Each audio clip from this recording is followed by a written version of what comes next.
There's a strange moment you experience, at least once in your life. A moment where everything inside you goes quiet, not peaceful, just empty. And in that empty space, you feel one thing rising like a wave you can't control. Lust. Not desire. Not affection. Not love. Just that intense, overwhelming, addictive pull toward someone who makes you feel alive for 5 minutes and hollow for the next 5 days. You don't talk about it. No one does. Because lust is the one emotion everyone experiences, but no one admits is ruining their life. You chase it because it feels like fire. You return to it because it feels like escape. You depend on it because deep down, you believe intensity is the same as intimacy. But here's the truth.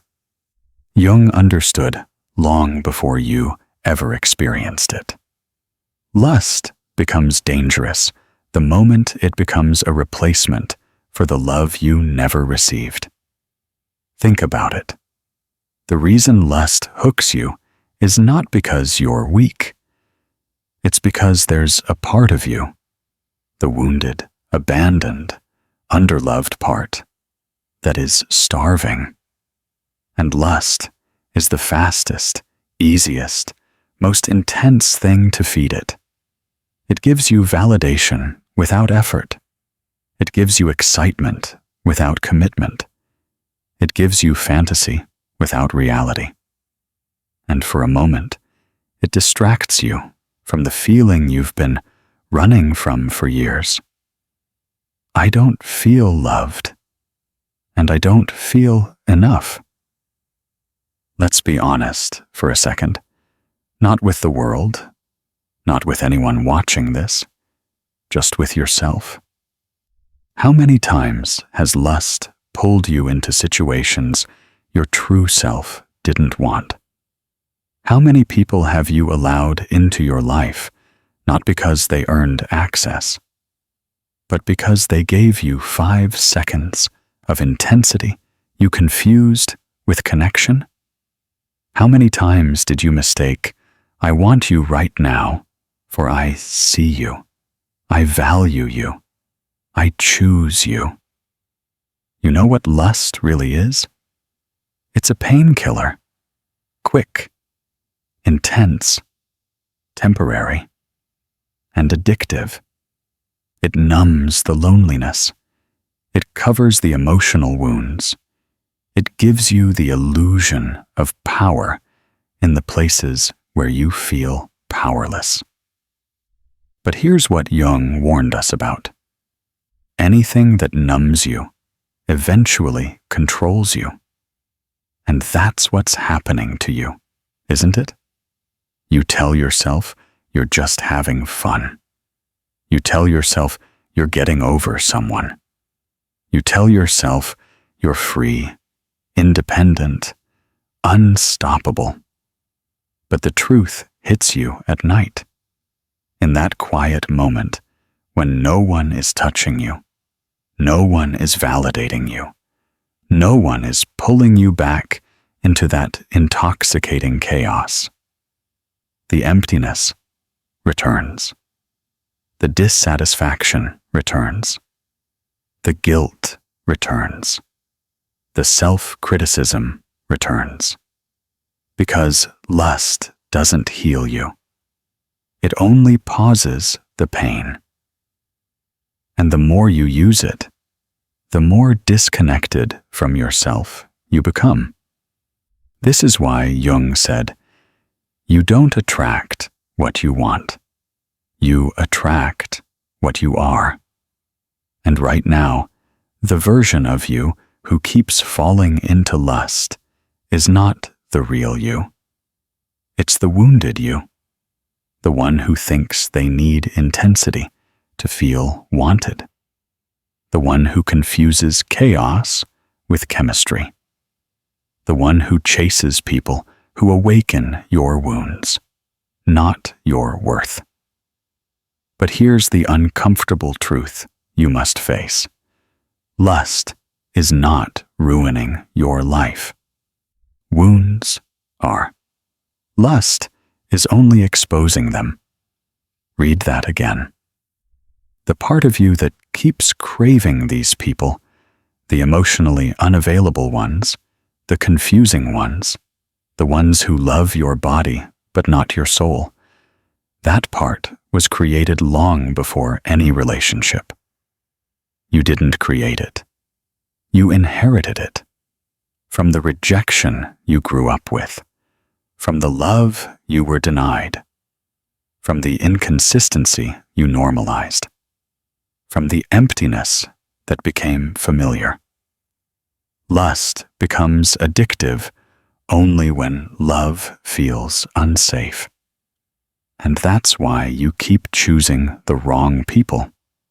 Not because you're foolish, but because your nervous system is wired to chase what feels familiar, even if it hurts. You think you're attracted to them, but you're not. You're attracted to the emotional pattern they represent. People who feel like high-voltage chaos. People who mirror your childhood wounds. People who trigger the ache you've been numbing with intensity. That is why you can't stop. That is why you keep going back. That is why the cycle repeats. They're not your soulmate. They're your wound. And the moment you realize this, really realize it, everything changes. Not because you suddenly stop feeling lust, but because you finally understand the truth underneath it. Lust isn't the enemy. It's the messenger, the alarm, the signal, the invitation. The invitation to stop running from the emotional version of you that has been begging for healing. You don't need more intensity. You don't need more distraction. You don't need another body, another night, another escape. You need clarity. You need presence. You need boundaries. You need emotional honesty with yourself. And above everything, you need to learn the difference between being wanted physically and being valued emotionally. One will destroy you. The other will rebuild you. And this video is the beginning of that transformation. Because once you understand why lust is controlling you, you will finally learn how to break free from the very thing that keeps breaking you.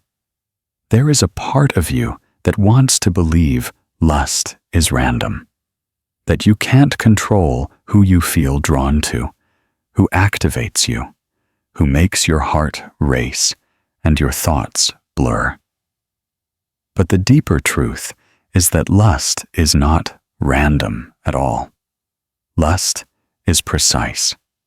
Lust is selective. Lust chooses according to your wounds, not your wants. And this is why lust always seems to pull you toward the person who ruins your peace the fastest. You already know it. You've lived it. You've watched yourself fall for the same type again and again. Not the safer ones, not the stable ones, not the ones who show interest without confusion. No, lust chooses the ones who pull you close one moment and vanish the next, who excite you but never choose you, who make your body wake up but make your soul shut down. These are not coincidences. These are psychological patterns with emotional fingerprints. Because lust does not pick what's good for you. It picks what feels familiar. And familiarity becomes desire when you've grown up with emotional unpredictability. When love in your early life came with mixed signals, your nervous system learned that mixed signals are love. When affection was inconsistent, inconsistency became attractive. When you felt unseen, you became addicted to people who see you only in short, intoxicating bursts. When love felt like chasing, your body learned that chasing equals connection. This is why the people who treat you consistently feel boring. This is why the ones who would choose you wholeheartedly don't excite you. This is why the ones who have pure intentions make you anxious instead of attracted. You don't lust after the person who brings peace. You lust after the person who brings chaos, because chaos feels like home. It's not conscious. It's biological. It's psychological. It's ancient. Jung said it best. Until you make the unconscious conscious, it will direct your life, and you will call it fate. And that is what lust is doing to you. It is directing you based on old wounds, old patterns, old fears, and you're calling it chemistry. Think about the last person you lusted after, not the one you liked, not the one you respected, the one who made your heart race in a way you couldn't explain. What did they give you? What did they offer? What were you chasing in them? Was it love? Or was it the validation you never received? Was it connection? Or was it the feeling of being chosen by someone who reminded you of the people who never chose you? Lust is never just about the body. It is about power. It is about attention. It is about significance. It is about filling the emotional holes you pretend you don't have. This is why lust feels stronger when the person is distant, because distance activates longing, and longing activates wounds, and wounds activate the nervous system. And when the nervous system fires, it feels like desire. This is why the more unavailable someone is, the more your body wants them. It's not romance. It's trauma. This is why the more they ignore you, the more you obsess. It's not passion. It's old abandonment screaming for resolution. This is why the more they pull away, the more attractive they look. It's not chemistry. It's repetition. Your body is not craving love. It is craving the emotional environment that shaped you, even if that environment was painful. And that's the part you must confront if you want to break free.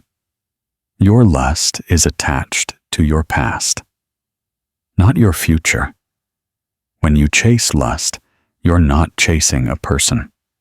You're chasing the version of yourself who didn't feel worthy of love.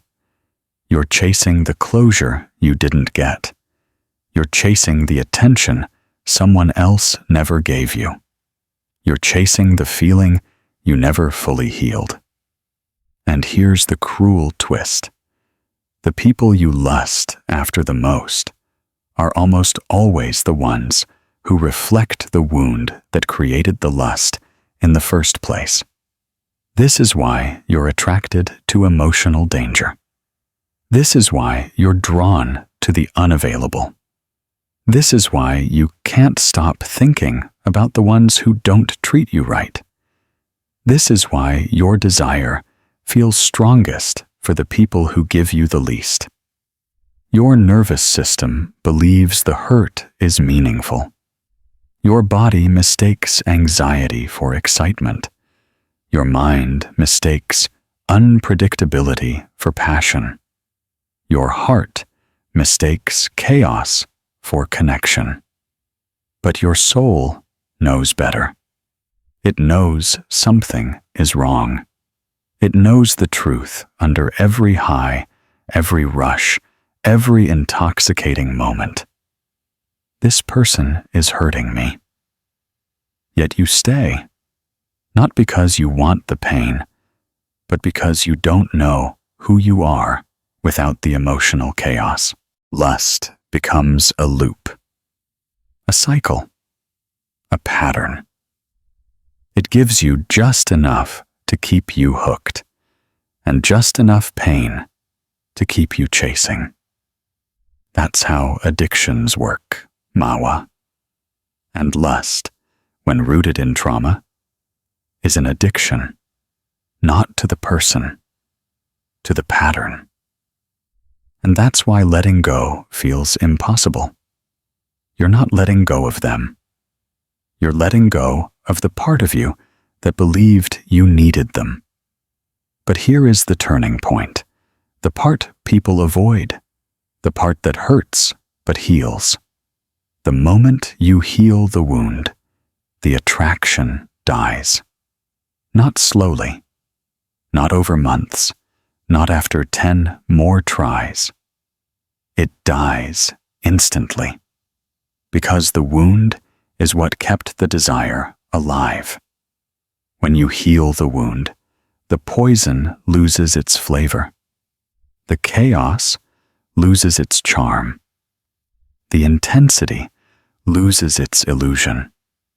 The body no longer responds. The heart no longer aches. The noise becomes quiet, not empty.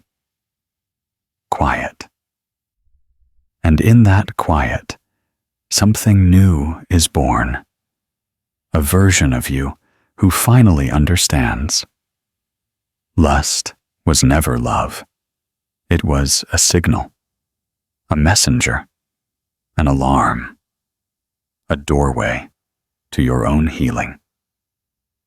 There comes a moment, not loud, not dramatic, not explosive, but quiet, almost invisible, where you wake up and realize something has changed inside you. The person who once consumed your thoughts suddenly feels distant. The things that once triggered desire feel dim. The rush that used to run through you like electricity doesn't show up anymore. That moment is not heartbreak. It's not loss. It's not regret. It's healing. But you don't get there overnight. You get there by walking through the places inside yourself that lust was distracting you from. The places where you felt unworthy, unseen, lonely, abandoned, or emotionally hungry. The places lust numbed. The places lust hid. The places lust kept you too busy to ever explore. Because lust doesn't ruin your life by itself. It ruins your life by keeping you from meeting the version of you who would never settle for it.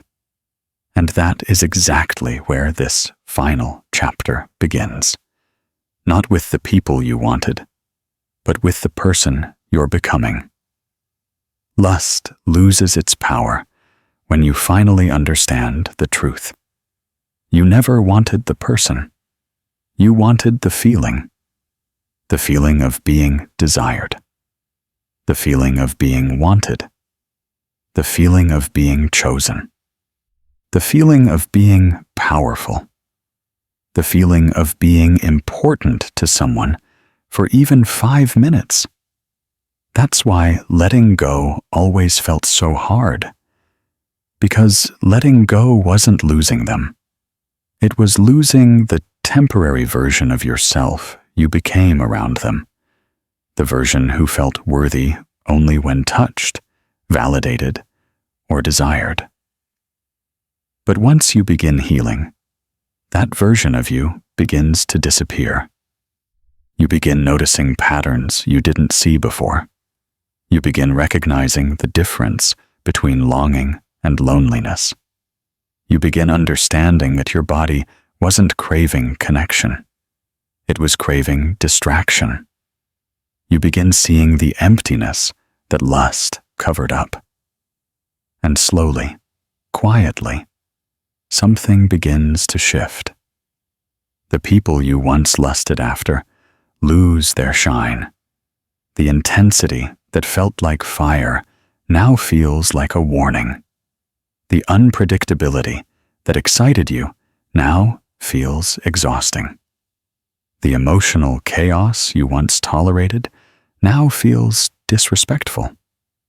The confusion that kept you hooked now feels like a violation of your peace. And the body that once responded to lust becomes calm, almost uninterested. That's the moment you realize the spell is breaking. Because lust only survives in unresolved wounds. Once the wound starts healing, lust has nothing left to attach to. This is why Jung said that people don't fix their patterns. They outgrow them. You don't force yourself to stop desiring the wrong people. You simply stop resonating with the version of yourself who needed them. Healing changes your taste. Healing rewires your attraction. Healing teaches your nervous system a new language, the language of safety, clarity, stability, and real emotional warmth.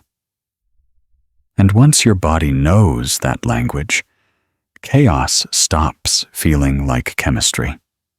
You stop wanting the people who drain you. You stop desiring people who confuse you. You stop chasing the ones who don't show up. You stop giving your body to people who don't deserve your soul.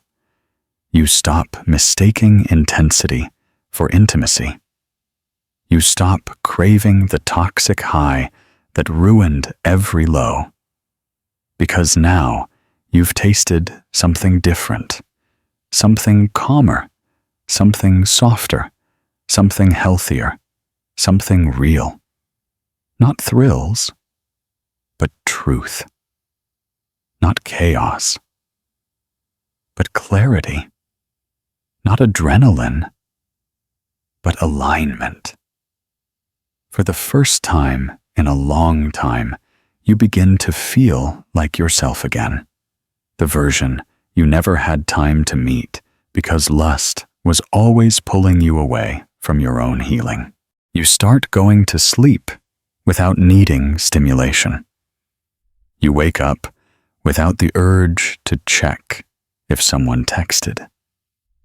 You stop replaying conversations, hoping they meant more. You stop fantasizing about people who don't value you. You stop feeling that ache in your chest every time someone pulls away. You stop giving access to people who never earned it. Your life becomes quieter, but not empty quiet. Peaceful quiet. There is a big difference, and inside that quiet, you begin noticing things you never noticed before. You start recognizing real attraction, the healthy kind, the kind that doesn't spike your anxiety, the kind that doesn't make you act out of character, the kind that doesn't leave you waiting, confused, or doubting yourself, the kind that doesn't require you to perform, the kind that doesn't demand your self-worth as a sacrifice. This is the attraction you were always meant to feel. But trauma taught you to chase pain instead. You now know the difference between someone who activates your wounds and someone who supports your healing. You now know the difference between a temporary high and genuine connection. You now know the difference between lust that blinds you and love that grows you. And most importantly, you finally know the difference between someone who wants your body and someone who values your soul. The transformation is simple, but profound. When you heal, you stop craving what once hurt you. You stop seeing lust as escape. You stop confusing intensity with intimacy. You stop repeating the patterns that once controlled you. You stop mistaking danger for depth. You stop letting your wounds choose for you. You stop giving your heart to the people who feed on your uncertainty. You start choosing from strength, not from emptiness. From self-respect, not from fear. From clarity, not from desperation. And here is the real miracle. The moment lust stops ruling your life, you finally become capable of experiencing real love. Not the performative kind, not the anxious kind, not the addictive kind, not the chaotic kind, but the kind that stays, the kind that builds, the kind that nourishes, the kind that doesn't destroy you in the process of wanting you. Because when you stop letting lust drain your life, you make space for something infinitely more powerful: self-worth. And once self-worth enters, everything you once called desire begins to look like self-destruction. You finally see the truth. You were never addicted to lust. You were addicted to the version of yourself who believed lust was all you deserved. But not anymore. Not after this. Not after seeing yourself clearly. Your life begins the moment you stop mistaking intensity for intimacy. Your healing begins the moment you stop letting old wounds choose your partners. Your freedom begins the moment you stop chasing the fire that keeps burning you. And if you're here, if you've made it all the way through this, then you're done letting lust ruin your life. This is the beginning of a quieter, stronger, more self-respecting version of you. The version you were always meant to be. If this helped you understand yourself in ways you never admitted before, like the video, share your story in the comments, and subscribe to Psychatic. Your healing begins the moment you stop letting lust control your life.